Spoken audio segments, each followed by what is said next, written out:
Right, so we're here for episode 3 of Property and Wine, and I'm with James from Cubic Lease, and we're going to have some questions and, of course, some sparkling wine.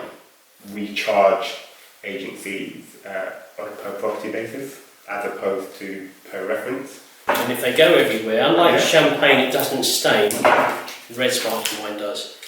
It is a good time provided you thoroughly check the quality of tenants that you have in your properties. So, once again, thanks for joining us here today, and I want to ask some questions today, and one of them is going to be about you. How did you get into the property industry, and why the property industry? We charge agencies on a per property basis as opposed to per reference. Yeah, so my journey into the property industry started in 2014. When I was, fresh out of uni, working in the bank, specifically mortgages, bought my first property, using all that knowledge that I obtained, and over the years, using more knowledge from the mortgage industry to, acquire more properties. Whereabouts was your first property purchased? I was actually purchased in Enfield. Oh, Enfield. Is that where you come from originally? So you kind of knew the property market there quite well? Yeah. Exactly. Was it good at the time? Was it up, down, or where was it? Well, put it this way, I think we initially acquired it around 250, and within a year it went up by, to 350. So that was quite a steep period of time. I'm not too sure exactly why, the market at the time was so buoyant, but I think for a number of years the market, especially London, was just going up and up and up. Possibly the fact of landlords and the profits to be had. But clearly, as a team, when I bought my first property, I had no clue what I was doing. But rode the games up, took some money out of that, and started the business to buy property within a limited company. That was all before the trend of everybody trying to do that after everything changed in 2016. So then acquired a couple more up north, Blackburn, fairly cheap over there. Then we dove into Twickenham. Go around a bit, up to Blackburn and back down to Twickenham. Yeah, and it was mainly about just testing different areas. Really. Were these properties that were for sale at auctions, or were they BMV dealings? Yeah, so some of them were BMV deals. The one in Blackburn was just a standard straight purchase. The one in Twickenham was a BMV deal. And following that acquisition, it was mainly from developers. Really. So following that acquisition, we went into Norwich, where we did another BMV deal, and we acquired around 6 in one go. And then that was when I started thinking outside the property game and more into tech and how that can all be applied. But it's been a journey, all profitable, all of them. So I've actually been quite lucky in that sense to be acquiring property with little insight, shall I say. Obviously now I've got a very different approach of doing it, but I had a good lucky run. Not really made a loss, put it that way. Not yet, but hopefully not never. Well, yeah, exactly. Well, you just never know, do you? You just never know. So, James, Cubic Lease, I've heard of the name. What does it actually do in the property market? And more importantly, for listeners and watchers of the show, what does it do for the property industry? So, Cubic Lease aims to solve a number of things, but the key goal that we have for the industry is to make the letting process 10 times faster, 10 times better, and a more seamless process. Kind of bringing an Airbnb style right down into the hands of every estate agent and landlord. What does it actually do? Currently, estate agencies receive leads from Ziploc and Rightmove on the market. These leads sometimes come out of the hours, come during hours. And typically agencies, travel out to go meet people. Some of them may not be, qualified to acquire a property. Some of them can't afford it. Some of them are just genuinely waste of time. And you've got the one or two who actually can afford it, are interested in, are willing to, make an offer on the property. Cubic Lease aims to ensure that as an agent, you're able to filter out those people who are not right for a specific property, and then you can recommend other properties to them because you've captured relevant information about what they can afford before they obviously turn up to see it or when they contact you. So you don't actually waste time showing them a property that's not right for them or that's not right for the landlord. Then for those that are right, whilst you're at the property, at the end of the viewing, you can click, they can take out their phone, press a couple buttons, and the referencing is completed. Meaning you don't have to go back to the office, collect all these documents, ask a bunch of questions, only to go into another platform, trigger a reference report and send it out to them. If you think about that experience there, from a tenant perspective, I've come into the property, I've seen it, told you I like it, right there and then, I click a couple buttons on my phone, and the whole deal's done. Sign the agreement if I want to do it, and then if I want to go and think about it.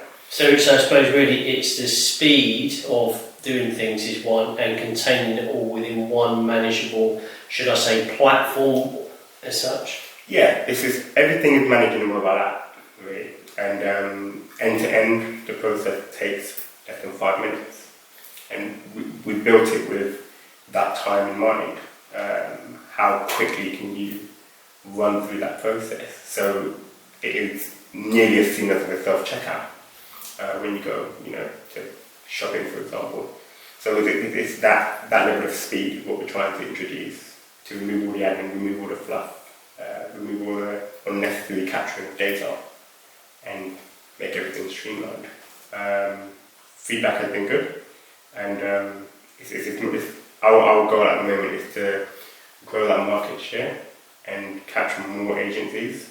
We're also seeing a trend of the agencies up, midgets and above, taking a quite keen interest due to our pricing point, which is quite different, and really bring value to them. And that level of value means they can now reference as many people without the fear of spending more money in the process of doing so. So we're going to taste some red sparkling wine today, because I know you're a guy that likes red wine. You told me on the phone. So indeed. I've got 2 award-winning red sparkling wines here from Alberto Quaccarini. So in Italy, sparkling wine region of Walkey. This is a gold medal winning sparkling wine. A little bit drier, so not sweet. It's a dry tasting wine. So we're going to get this open and give it a taste. Yep. Here we go. So this is the Alberto Quaccarini. Pretty nice, actually. Nice. Very, very smooth. Yeah.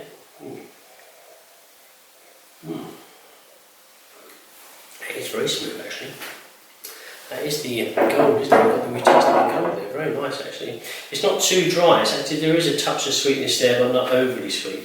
I think you'll notice the difference when we open the trophy-winning wine. It's sweeter. Our judges prefer that. I was actually going to say this is pretty sweet in comparison. Well, you're going to get a taste explosion on the second bottle.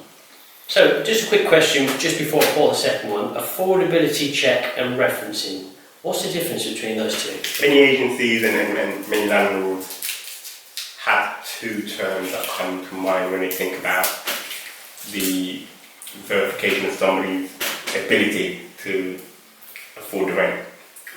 One of those is a rent multiplier, whereby agencies, talk about 2.5 times the rent. Yeah, to ensure that you can afford the property. And we then talk about referencing, tenant referencing. The equivalent of this within the banking world is a credit check. That's just, a normal credit check that you get when you go for a loan. Now, pre the financial crisis, most most banks and financial institutions did a income multiplier for lending purposes. But post the financial crisis, they introduced affordability checks. Now, that is very different to an income multiplier or rent multiplier. That actually assesses a person's liabilities and the actual income that they receive and financial commitments. And that process is partly what makes the mortgage application process very thorough and then sometimes take up to 2 hours.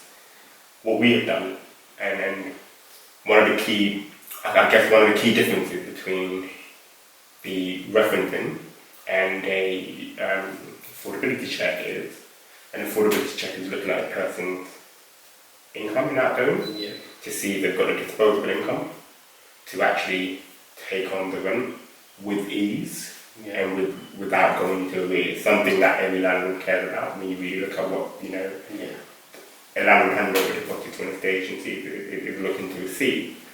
And with a tenant referencing, you are checking that the person has not got any bankruptcies, they've not got any credit issues, and effectively they are a person of good credit worthiness.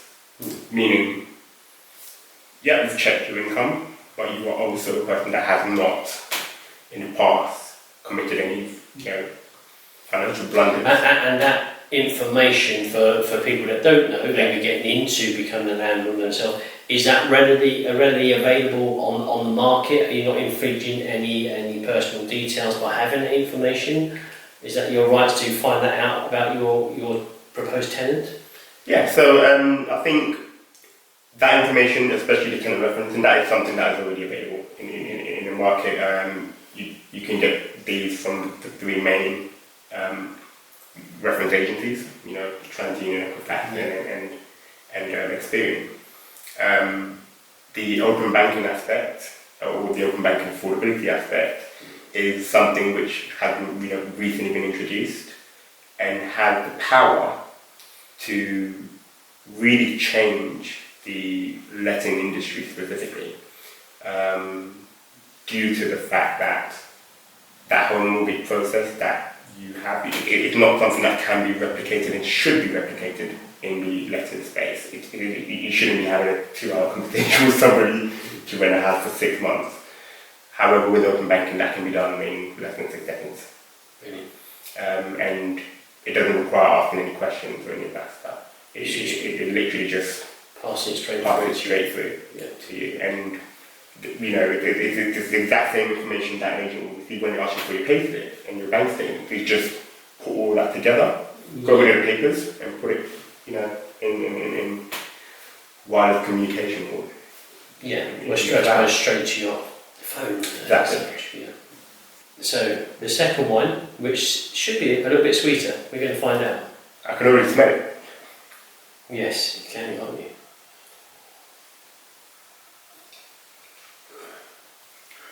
Similar style, again, it's got a sweeter kind of character, much sweeter.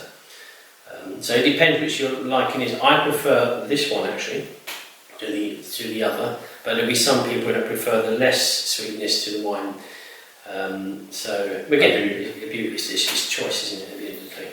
Well, I actually do prefer this one. You do prefer? Okay, good. It is quite. It's got a very nice smell to it. Before you take the order drawn in. Yeah, that's nice. Good. Yeah, you get me to come like a wine critic. Yes. Yeah, and it's got a very, very nice taste and an aftertaste as well. That's quite good, isn't it? Yeah, from I haven't actually been to the winery. I've been to the wine region, beautiful area of Italy. You've got the choice of the coast, the Mediterranean Sea. You can go skiing in the mountains. You've got lovely countryside. It's a lovely region, and they produce some damn good sparkling wines, especially reds. So right, we've got 2 more red sparkling wines for you to taste. One of them is from Slovenia, 2015. So we're going to give this an open. And as we're talking about opening the bottle, open banking And what exactly is open banking, James? The best way to describe open banking and what it is if you think about the way it currently works, you go to you print out bank statements. You would provide 3 or 4 pages to the person assessing your account to get the relevant information. They will highlight things and then pull out the relevant information that you're looking for. That whole process has now been approved by all the banks in the UK to allow approved companies to access that data. Exactly. Whereas beforehand you would say the 3 sheets, your last 3 months' salary, whatever it may be, it's paper, then it's online now. And if you can get that information straight away, then that's a good thing. It saves time. Exactly. And the beauty of it is, it's not as though there's an individual on the other side looking at that information. It's You've just got there. algorithms and bots just working out the relevant details. So hence the open banking. Exactly. It's very protected, it's secure, of course it is. Only certain companies can go in to retrieve that data, but it's spontaneous kind of thing. Mr. A. Smith in this place, there's the details that you require. Spot on. Spot on. And that, as you can imagine, it's a very powerful tool available to letting agents in the UK. But I'm sure it makes that part of the industry quicker. Exactly. It saves time, saves money. Yeah. Well, what we're going to do is we're going to pour another red sparkling. They're coming thick and fast. So we're going to do another one. This one is from Slovenia. Nice. So a country that I've been to a few times. And I do like their wines from Slovenia. Obviously close to Croatia, Australia. They're not Australia, they're Austria, Italy. And many vineyards. Again, a lot of red sparkling wines from this country. And let's give this one. This is 2015, so 5 years old already. This wine. The one thing I can already notice is it's got a very dark thing to it. They are very dark, aren't they? It's just like this is what I've chosen. So you obviously can get rosé sparkling wines, as you know, and you can get different shades of that. So you can get very light salmon pink to quite a dark reddish colour, just on the fringe of being red. Whereas these are classified as red sparkling because quite literally, if you try and peer down, you don't see very much as such, so it's like a red wine. Yeah. So, slight bit different to this one. Got a little more fizz to it. A little bit more fizz to it. A little bit. It's drier. Hasn't got as much sweetness. I don't know if it has oak with this, but I've got kind of an oak kind of dusty, even a mushroom kind of character. But it's certainly got the red fruits to it. Yeah, it definitely does. So, agencies and landlords, what do you think will help agencies win more business from landlords? Because there's a lot of landlords out there. Yeah. It's a popular, should we say, business to be in. So, what is out there to help agencies to gain more business from these people? Yeah, sure. So, one of the key things to point out is estate agencies look after around 30% of all the properties in the UK. That's according to the O&M. Right, interesting. Meaning, you've got the remaining between 60 and 70% available to actually capture. Now, obviously, these landlords are self-managed landlords and landlords who would rather look after their properties and do you think it's maybe the larger landlords is in portfolio size that manage it themselves, whereas the smaller landlords, maybe 1, 2, 3 or 4, would prefer to use an estate agency? Is that a trend as such? That is a very good chain of thought. So it is something I have seen, that people with a significant portfolio tend to look after it all themselves because they are full-time landlords, probably the best way to put it. And those with smaller under 4 properties tend to hand it off because they have a full-time job or do something else. Very true. However, with that said, there is still more room for agencies to grab more of that 70%. Do you think that people in the estate agency business, estate agents themselves, would be more aware of property technology as opposed to the people that are self-managed? So if they're able to showcase their technology to landlords that are self-managing, let's just say, they can say, we can speed things up for you by this, you pay us a fee, but ultimately you'll save a fee. Yeah. So exactly that. So in a situation where you've got a landlord with 10 plus properties, for example, that landlord is probably looking at, keeping their cost base low. An agency can showcase the technology that they use within their business to speed up the process and say to the landlord, look, we can manage your properties at a lower cost because of volumes and win that landlord over, because for whatever reason that may be, that landlord may not be aware or may not want to go down the technology route and would rather hand out to estate agencies. But agencies, in my view, and in the wider view of everyone else, every industry is adopting technology. It's true. Yeah. Agencies should, jump onto this because it significantly improves the quality of the industry. It helps them, maintain a reputation that they hold dear to their heart, and also allows them to win the trust of landlords, because it helps them find that value that agencies have, and that value can be further enriched with technology, property technology. It's a big thing. I think there's more and more trends in prop tech. Yeah. There's a lot of ideas out there. It sometimes seems complicated because an estate agency may have to have an array of prop tech services he's adopting in, but if he's able to manage all those services and they're enhancing his service, then he has a powerful business model. Yes, there are a large number of prop tech providers out there, solving various different aspects. But the beauty of the agency industry or the model is you've got various different sizes, from very small to very big, and I think there is technology for every. I think there is. Agency size, definitely. Yeah. There is something that is right for everyone. I've seen different technologies out there. Some are very good. Some of them are amazing. Some of them you think, well, I don't know if that's actually needed, but it's being used. But there is a variation out there, and every so often a new one's coming out onto the scene. Their interest and the agent's interest sometimes come across as misaligned.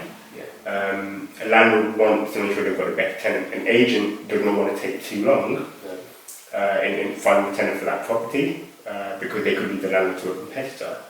So by using technology, you can speed up that process. Provide your landlord with a great service, but also retain the business and win more referrals from that landlord. So there is a bigger picture to look at, and I think with technology, agencies should look at implementing technology and the bigger picture. Yeah, I think you have to today. I don't think you can survive without using it. Yeah. Okay, so we're going to have another red sparkling wine, and this time we're going to go to the other side of the planet, and we've got Australian fizz. So we're going to get this in an open, and probably talk about at the same time probably a negative word for many people, a lot of heartache out there, is COVID-19 and its effect in the property market, and possibly more towards, should we say, landlords and tenants. What's your viewpoint on COVID-19, where we are now in the market, and what your vision is for the next few months and the short-term future? COVID-19 within the property industry, one of the biggest risks that I see is the end of the furlough scheme. That is the singular,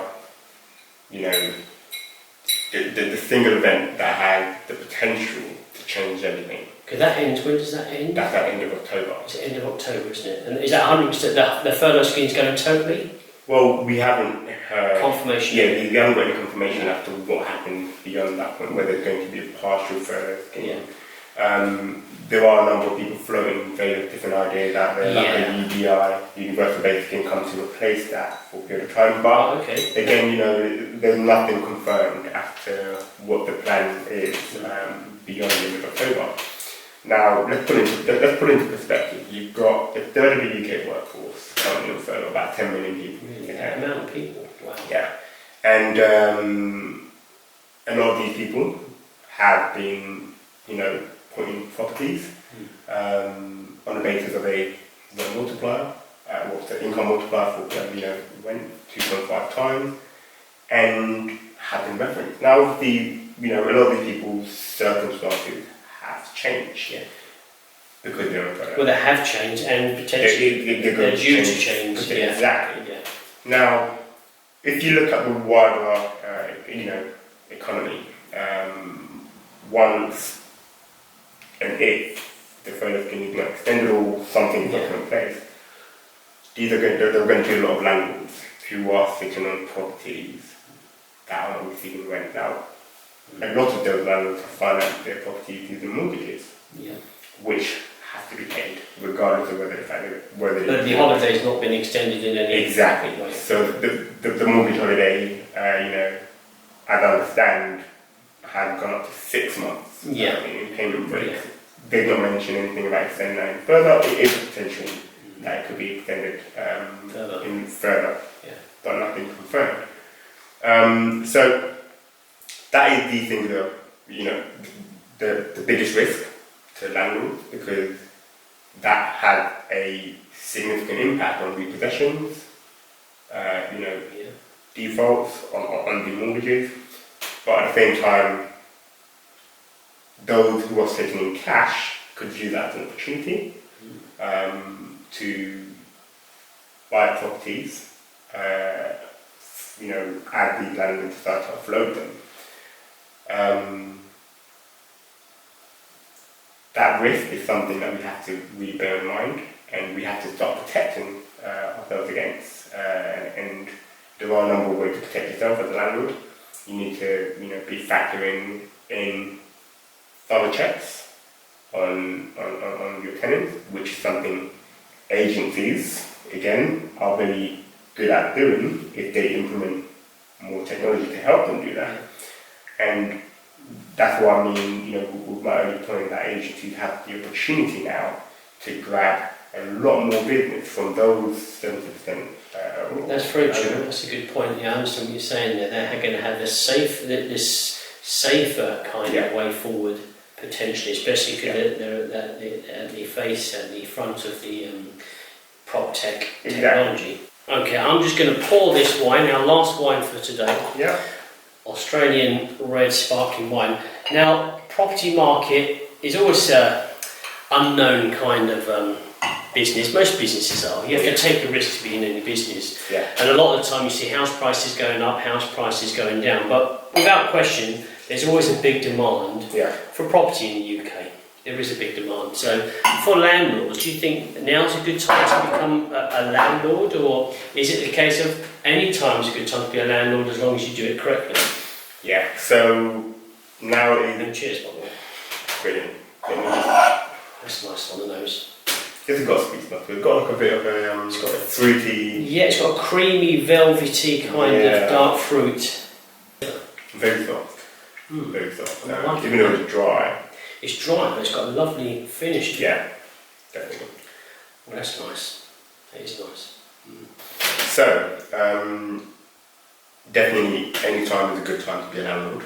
I'm a big believer of that. Currently, tenants have been offered a lot of protection. You've got the no DSS ban come into place as well, so you can't actually discriminate. Well, I've seen a lot of positive news. I've seen a lot of landlords, especially on social media, that have, they've supported what's happened. They've understood what's happening. They're giving their tenants extended help. It's been a good vibe between landlords and tenants. Yes. To answer the question, it is definitely a good time. The only factor to keep in mind is it is a good time provided you thoroughly check the quality of tenants that you have in your properties. There's always going to be bad actors and good actors, bad actors and good actors. You just want to make sure that, if you are going to... You reduce your risk. Exactly, you reduce your risk significantly using the many different tools available today to do so. And working with an agent is one of the ways to do so.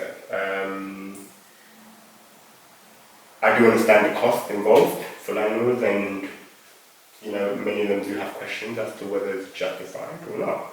However, going into the unknown period we are entering, the uncertainty, it's definitely advisable to work with people who regularly deal with tenants. Where the landlord would probably deal with tenants once a year, these agencies deal with many of them across the entire period of the year, and they have the eye for spotting, the bad actors, as well as the ability to implement technology to ensure that as a landlord you're a wealth of experience they hold. And experience, exactly. Yeah.